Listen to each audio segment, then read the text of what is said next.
Tonight's bedtime story is called Roadside Memorials, and one time when I was a kid, my great-grandpa had been sick, and so it had kind of messed up his brain for a few days, and he was sitting out in the breezeway at my grandma's house, and he told me that he had been cutting watermelon and had dropped the knife on the floor, and that if I could find the knife, he would give me a dime. And he clearly did not have any watermelon anywhere near him. I had not seen him even holding a knife, but I was a little kid, so I crawled around on the floor for a little bit, pretending to look for the knife, and then I kind of edged out the doorway and left. Let's begin. Even though it took Jade less than 30 minutes to get from her house in Multioak to her friend Miriam's house in the country, she always made sure that Miriam would be able to host her for at least 3 hours before she went to visit her. Jade didn't think anything less than a 3-hour visit was worth spending almost an hour in the car. As an avid reader of all Multioak Interpreter Tribune articles about local car accidents and their resulting casualties, Jade knew that she was taking her life in her hands every time she got inside of a vehicle, whether as driver or passenger. It wasn't like Jade lived in fear of driving, but still, why take that risk for a sub-3-hour visit with, let's be honest, her fourth best friend? Today, Miriam had betrayed Jade. Miriam had assured Jade that she was free from noon until 5 p.m., but at 2:15 she had said she wasn't feeling well and had asked Jade to leave. So after being promised a full 5 hours of visitation, an amount that Jade believed justified the time in the car, she had ended up getting only 2 hours and 15 minutes of visitation, and not even that, actually, because she had arrived at Miriam's house at 12:08, so there had only been 2 hours and 7 minutes of visitation. Driving home through the hot green countryside, Jade thought about what an exceptional waste it would be if she were to crash and die now, in light of how unsatisfactory this excursion had ended up being. She wondered if the newspaper article about her death would mention the duration of her visit with Miriam. She hoped that it would, so that the article could serve as a cautionary tale. As Jade drove a long, straight stretch of cracked county road between two cornfields, she saw a shabby roadside memorial ahead on the shoulder, and without knowing exactly why, she braked her car and pulled over 20 yards before it. Her mental catalog of all fatal car accidents in the area meant that she could usually guess who a roadside memorial was for based on where she was when she saw it. The fact that she couldn't connect this memorial with any accident that she had read about in the last few months was odd. Even stranger was the fact that Jade hadn't noticed the memorial at all on her way to Miriam's house. She always noticed roadside memorials. Maybe a closer inspection would clear up some of the mystery. Maybe the memorial was for an accident other than a car wreck. Maybe that's why she hadn't noticed the memorial before, because she subconsciously knew there hadn't been a recent car wreck at this location. Jade parked far onto the shoulder, the wheels on the driver's side of her car well onto the grassy downward slope toward the ditch that separated the road from the field of knee-high corn. The memorial was over 100 yards from the four-way stop where two county roads intersected. Jade thought it would be strange for someone to crash and die here instead of at the intersection. The lighter traffic out in the country often led to more drivers running stop signs, while under the assumption that no one would be approaching from the right or left. Jade considered the atypical location of the memorial to be further evidence that the memorial was not connected to a car accident. Not to mention the fact that there were no skid marks on the pavement or in the dirt, no pieces of broken glass or plastic or metal. There was no blood, no damage to the corn. There were none of the usual signs that a car accident had recently occurred there. Except for the memorial, of course. The sun beat at Jade's back as she walked along the side of the road and knelt to inspect the memorial. It was small and dusty. It consisted of a circular wreath of fake blue and white flowers propped up by a wire stand pushed into the ground. Inside the wreath was a faded photograph of a man who, despite his gray hair, looked healthy, vital. Beneath the photograph was a strip of paper on which someone had written, "Loving husband, father, brother, son, cousin, uncle, brother-in-law, friend, employee, citizen, etc." The etc. was smashed in between citizen and the edge of the paper, leading Jade to believe that whoever had written it would have kept listing the deceased man's lovingly performed roles for as long as there was space to do so. There was no name on the paper, no date of the man's death, and no information about the nature of the accident, if it even was an accident that had killed him. Jade stood and pondered the memorial. It irritated her. Roadside memorials were for people who had died in car accidents. There was no law about that, of course, but it seemed like common sense. Roadside memorials served as reminders to drive safely. If people started erecting roadside memorials for reasons other than fatal car accidents, then that would dilute the power of all roadside memorials, of the roadside memorial as a concept. Soon, drivers would see roadside memorials and just think, well, that could be for anything. No need to take an honest, self-critical look at my own driving. Jade couldn't quite bring herself to throw the memorial into the cornfield, but she wanted to. What if it was connected to a car accident that she had missed somehow or forgotten? That didn't seem likely, but it was possible. She would go home and comb through her archives of newspaper clippings about fatal car accidents. She had been meaning to do that again soon anyway, and this mysterious memorial, coupled with the extra free time rudely granted to her by Miriam, provided the perfect opportunity. Just as Jade was about to leave the roadside memorial, a passing car slowed to a stop behind her. She turned as the driver, an old man in a backward baseball cap, rolled down his window and said, "Sorry for your loss." "I didn't know this person," said Jade. "Oh," said the man. "Well, you've probably lost someone to a car accident." "Not yet," said Jade. "Do you live around here?" "Yes," said the man, "just across the section. The other side of this field." "Was there an accident here recently?" asked Jade. "Must have been," said the man. "There's the memorial." "But there was nothing in the newspaper about an accident here," said Jade. "Nothing." The man shrugged. "Have you seen this memorial before right now?" asked Jade. "No," said the man, "but I only noticed because you were standing there looking at it." "It wasn't here this morning," said Jade. "I'm sure of it." This wasn't entirely truthful, but she was almost sure. "Huh," said the man. "Do you know this man?" asked Jade. She pointed at the picture of the man attached to the memorial. "Nope," said the man. "Is that who died?" Jade didn't believe that he could actually see the picture from his car. "Supposedly," said Jade. "You're not thinking of doing something to that memorial, are you?" asked the man. He must have sensed something in Jade's voice, posture, or both. "No," said Jade, "I'm not." She returned to her car, maneuvered it around the old man's car, and continued toward her home. The old man remained parked in the road by the memorial until Jade turned left at the intersection, without dying in a crash, and then he was no longer visible in her rearview mirror. That night, Jade dived deep into her archives, combing through clippings of fatal car accidents stretching back 12 years.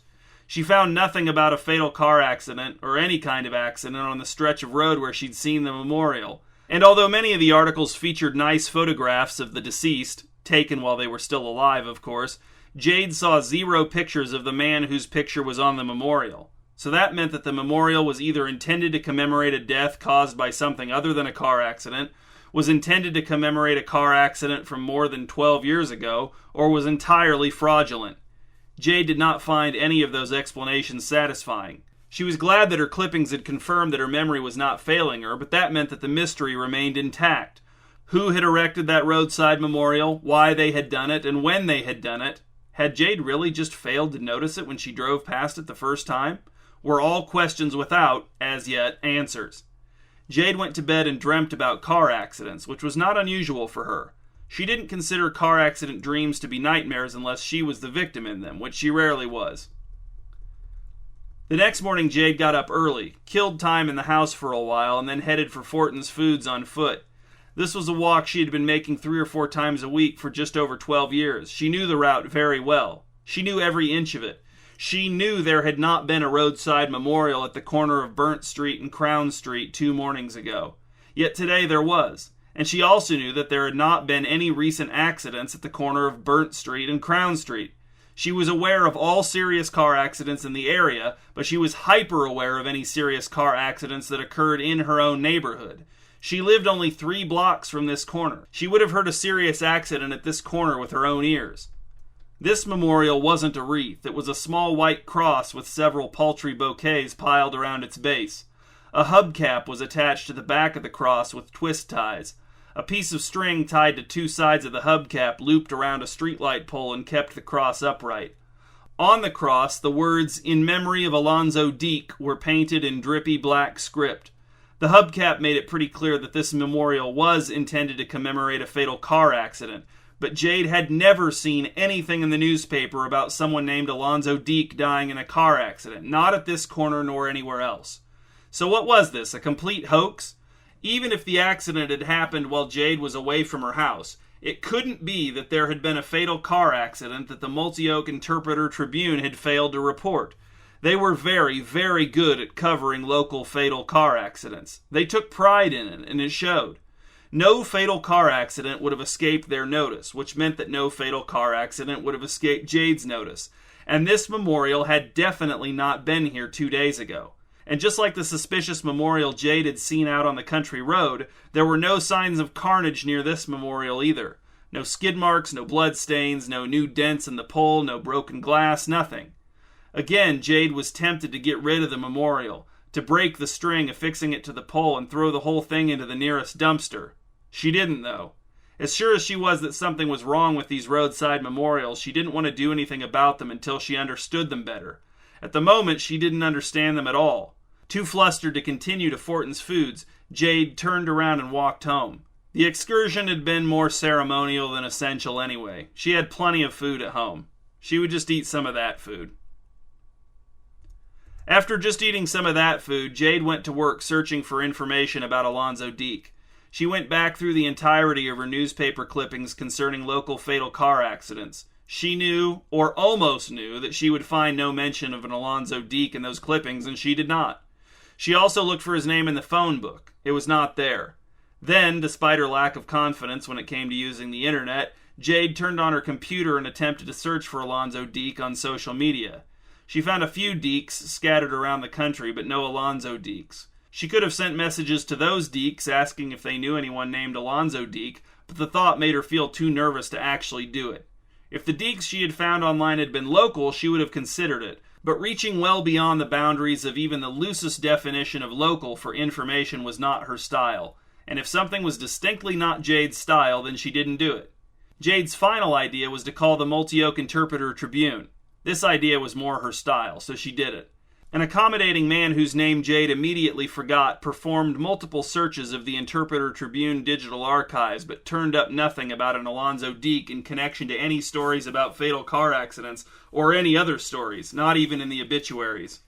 Alonzo Deek's name had never appeared in the Multi-Oak Interpreter-Tribune in any form or capacity since the newspaper's founding. The accommodating man even tried several potential alternate spellings of Deek, but to no avail. Jade thanked the man politely, gracefully avoiding any phrasings that might make it apparent that she had forgotten his name, and hung up. She didn't know what to do next. She had no idea how important the name Alonzo Deek was to the mystery of the roadside memorials, but it was the only real clue she had. Frustrated at the feeling of being out of ideas, Jade filled her watering can at the kitchen sink and went outside to water the flowers she had planted around the base of her mailbox. The day had gotten hotter since Jade's aborted trip to Fortin's Foods. The sun pulled moisture up from the ground and out from the leafy branches of the trees and left it to hang in the air. Jade used the word muggy to describe days that felt like this one. She never used the word humid. As she crouched and poured water from her can onto the dark dirt patch around the base of her mailbox, Jade heard the sound of 2 bicycles on the sidewalk behind her. She did not turn to watch the bicycles approach, but she looked up as they passed. 2 teenage girls rode the 2 bicycles, 1 girl on each bicycle. They were not riding particularly fast, but they seemed to have a destination in mind. They both wore denim shorts. One wore a faded replica basketball jersey, the other wore a red t-shirt covered in darker red splotches that Jade interpreted to mean that the girl had ridden, accidentally or purposefully, within range of a sprinkler's sprinklings. The girl with the basketball jersey held onto the handlebars of her bike with both hands. The girl in the red, besprinkled shirt held on to her left handlebar with her left hand, but in her right hand she carried what was unmistakably a roadside memorial, a wonky wreath made of fake purple flowers with white ribbon woven through it. There was more to it, but Jade couldn't make it out. The girl was riding away from her and holding the memorial at an angle that made it difficult for Jade to see. "Wait!" called Jade. She stood upright and knocked the watering can over where it glugged the remainder of its contents into the grass. The girl in the basketball jersey looked over her shoulder at Jade, but did not stop, did not slow her pedaling pace. Jade saw her lips move, but could not hear what she said to the other girl. "Come back," called Jade. "Who is that memorial for?" Neither of the girls looked back at her this time. Instead, they sped up. Jade considered running after them, but that would be pointless. She wouldn't be able to catch them on foot.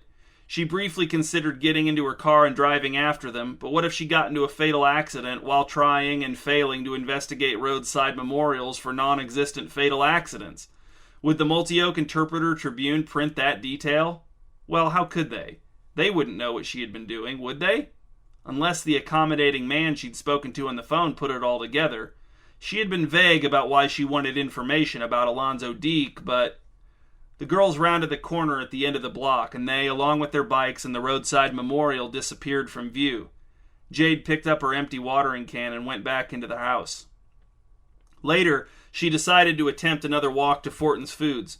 The closer she got to the corner where she'd seen the false roadside memorial that morning, the harder her heart pounded. But as soon as the light pole at the corner of Burnt Street and Crown Street came into view, Jade saw that the memorial was gone.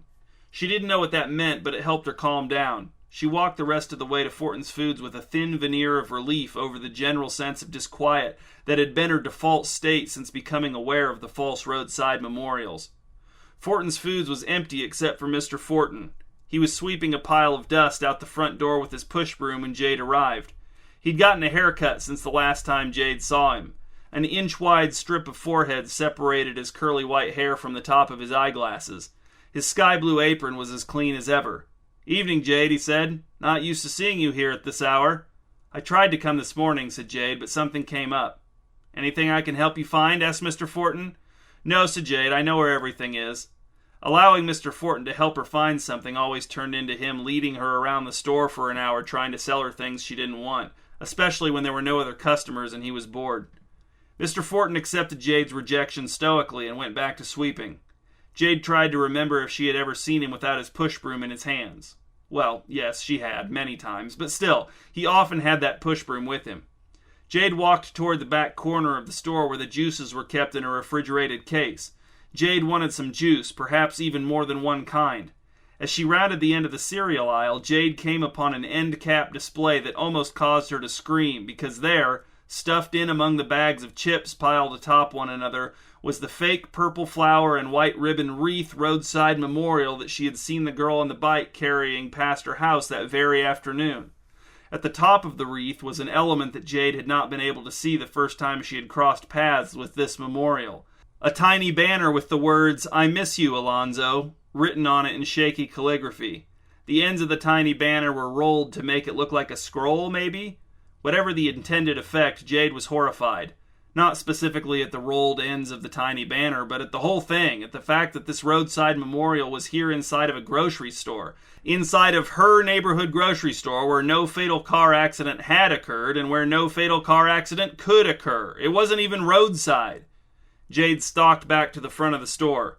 "What is that?" she asked, pointing in the direction of the chip display where she had seen the memorial, although it couldn't be seen from where she and Mr. Fortin now stood.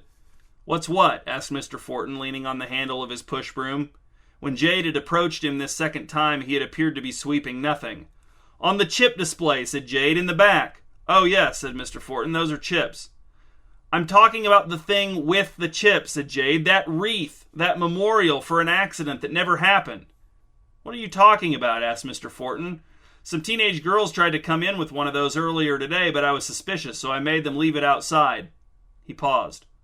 "Although one of them did tell me that the toilet in the women's restroom wouldn't flush, so I hung an out-of-order sign on the door and went in there to fix it. I flushed it 10 or 12 times and it worked fine, but when I came out to tell the girl there was no problem with the toilet, both she and her friend were gone." "They snuck back in here with the memorial while you were in the bathroom," said Jade. "It was a trick." "That's disappointing," said Mr. Fortin. "Those girls are banned for life now." "You have to take it down," said Jade. "You have to get that memorial out of here. No one died of a car accident back by the chip display. It doesn't belong there." All right, said Mr. Fortin. "I'm taking him down. Of course I'm going to take it down." He pushed his broom toward the back of the store while Jade followed close behind. "Why would they want to put a memorial up in here anyway?" asked Mr. Fortin. "I don't know," said Jade, almost shouting. "How would I know? Why would you expect me to have an answer for that?" Mr. Fortin glanced at her over his shoulder. "I was just thinking out loud, Jade. Please stay calm." He walked around the corner at the end of the cereal aisle and stood directly in front of the chip display, gazing at what had become of it. "No wonder I didn't sell any chips after those girls were here. This is far too morbid. No one wants to buy chips when they're thinking about someone dying in a car accident." "No one died in a car accident here," said Jade. "This is a fraud." "Yes," said Mr. Fortin. "Bad marketing. Very bad marketing." Jade went home without any juice whatsoever. Fortunately, there were still a few varieties of juice in her fridge. The next morning, Jade pulled her car out of her garage and parked it by the curb in front of her house. She sat in the front seat with the window down and read a book. She also had a backup book in case she finished the first book or got tired of it. The key was in the ignition, but the car was not turned on. Jade had also packed herself 2 meals, and there was a cooler on the front passenger seat with several kinds of beverages inside of it. Although Jade didn't want to drink very much since using the bathroom was an issue she hadn't been able to solve in any way that she found satisfactory. But she would wait here as long as she could, all day if necessary, at least until the sun went down. But she was lucky. She didn't have to wait all day. Jade had been sitting in her car in front of her house for less than 3 hours when one of the girls from the previous day went by on her bike. It was the girl who had been wearing the replica basketball jersey, the one who had not been carrying the memorial. Today she wore denim shorts again, but instead of a basketball jersey, she wore a pink t-shirt with black diagonal stripes. Jade let the girl get well past her, turned the key in her car's ignition, and pulled away from the curb. She followed with enough distance to avoid arousing the girl's suspicion, but close enough to avoid losing her. This tactic, it seemed to Jade, was the very crux of following someone well. Jade knew that driving very slowly was not necessarily a good way to avoid dying in a fatal car accident. In fact, driving too slowly could turn one into a road hazard that actually increased the likelihood of an accident. But she had to find out what was going on with these roadside memorials. She had to know, and she had to stop it. She did not want to die in a car accident, but she also did not want to sit back and watch as the primary interest of her adult life was undermined until it all collapsed and she was left with nothing to do except, visit her fourth best friend Miriam out in the country every few weeks? Jade's first, second, and third best friends didn't willingly spend time with her anymore. But anyway, this girl was on a bicycle, so Jade didn't think it seemed likely that she lived too far away. This deduction was confirmed when, after traveling not more than 2 miles from Jade's house, staying on residential streets the entire time, the girl swerved her bike into a driveway in front of a shabby 2-story house, cut across the yard, hopped off the bike and dumped it in the grass by the front porch, and trotted up the steps and into the house. Jade pulled her car up to the curb in front of the house and stopped. She waited a moment, then turned off the car, got out, crossed the lawn to the front steps, mounted them, and knocked on the door. After a very short wait, she knocked again, knowing that this second knock was too soon, but she was unable to stop herself. The door opened, and there stood the other girl from the previous day. Not the one Jade had just been following, but the girl who had been carrying the memorial that had ended up on the chip display in Fortin's Foods. The first thing Jade noticed about the girl was that she wore the same shirt she'd been wearing the day before, but the darker splotches were still there, which meant that they were either not wet spots from a sprinkler, or else they were wet spots from sprinklers, and the girl had just happened to get sprayed by a sprinkler right before Jade saw her 2 days in a row. The look on the girl's face said what, with the least inquisitive question mark possible. "I saw you yesterday," said Jade, "you and your friend, on your bikes." "Yeah," said the girl, "we were riding our bikes." "Do you live here?" asked Jade. "Yeah," said the girl, "it's my grandma's house." "And you live with her?" "Yeah." Jade didn't think a natural segue into discussion of the roadside memorials was likely to arise, so she segued unnaturally. "Why did you put that memorial in Fortin's Foods?" asked Jade. The girl inhaled, and Jade thought an exasperated sigh was forthcoming, but none came. "That's where my grandma wanted it," said the girl. "Your grandma wanted it there?" asked Jade. "Why?" "I don't know," said the girl. "She calculated it. I don't know the formula. I mean, I'm good at math. I'm in advanced math at school, but I don't really think I'm a math person, you know?" The other girl, the one Jade had followed to this house, appeared behind the girl at the door. "What's going on, Shyla?" she asked. "This lady's upset about the memorial at the grocery store," said Shyla, the girl at the door. "Do you work for the grocery store?" asked the other girl. "No," said Jade, "but I take roadside memorials very seriously." "You can take down the one at the store," said Shyla. "Grandma's already calculating a new one. She's really been pumping them out recently." Jade looked past Shyla and her friend. The front door opened directly into a modest living room, but she saw no one else there. "Is your grandmother home?" she asked. "She's in her workshop," said Shyla. "Is that here?" "It's out back," said Shyla, "but she really hates to be disturbed while she's working." "I don't want to disturb her," said Jade. "I just want to find out what's going on." "You're not going to be able to do that without disturbing her," said Shyla, "but I guess she'll be taking a break soon. Go around the side of the house," she pointed to her left, "and I'll let you in the gate." Jade nodded. Shyla's friend gave a little wave as Shyla closed the front door that did not, somehow, seem sarcastic to Jade. She went down the front steps and around the side of the house where she found a chest-high fence enclosing the backyard.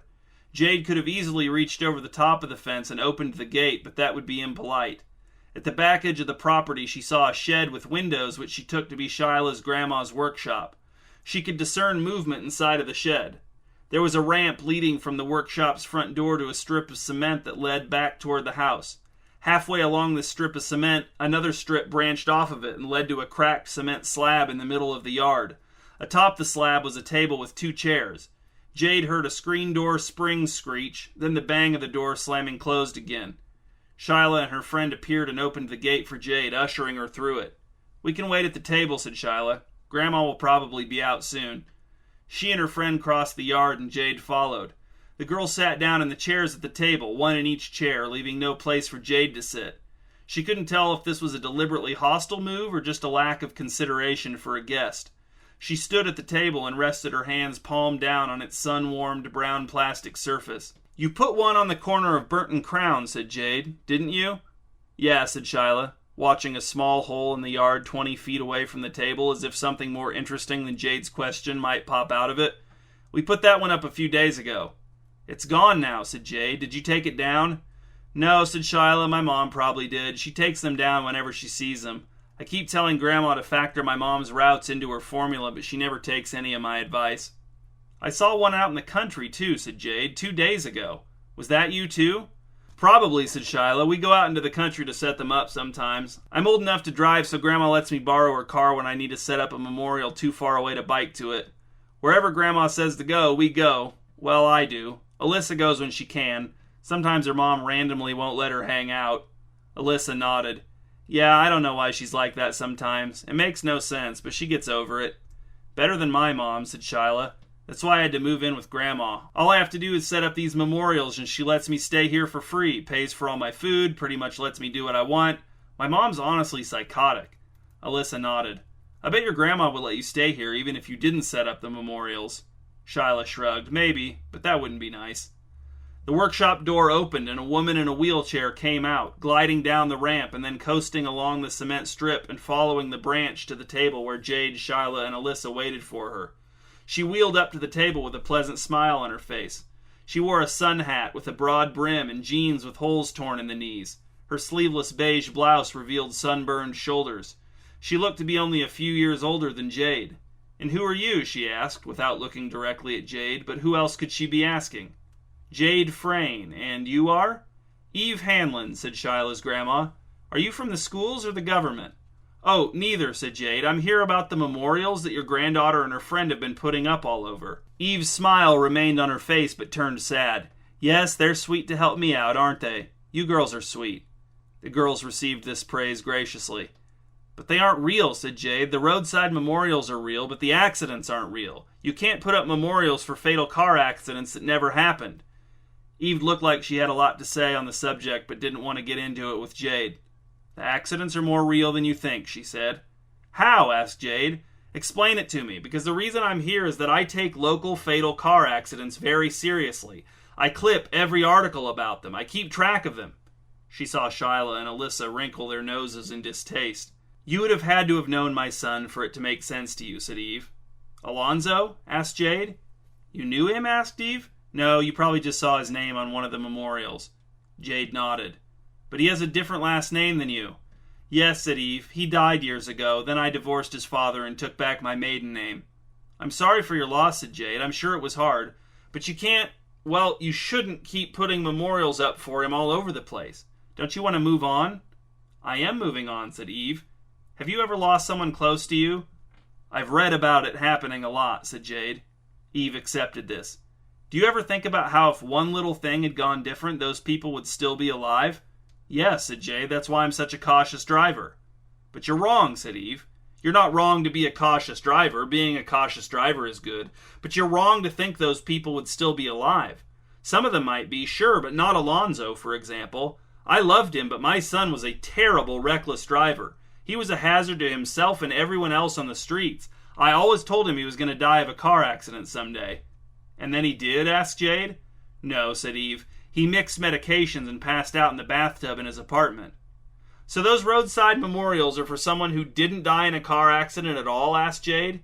She couldn't help sounding a little outraged.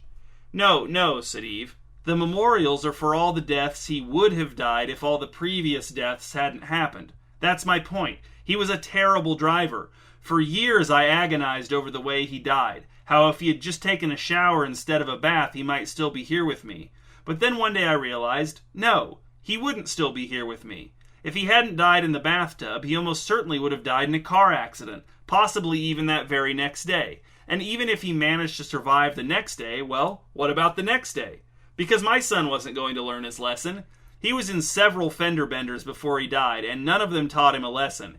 He was still just as terrible a driver as ever. But it was this idea that led to my formula. Of course, the early formula was very simplistic. It's much more complicated now. It considers many, many more factors. For example, yesterday's calculation indicated to me that if my son were still alive as of yesterday, then Fortin's Foods would have been demolished years before. A road would have been constructed on that spot, and my son would have died there in a car accident yesterday afternoon. Jade shook her head. So these are memorials for theoretical deaths? Eve's face was solemn.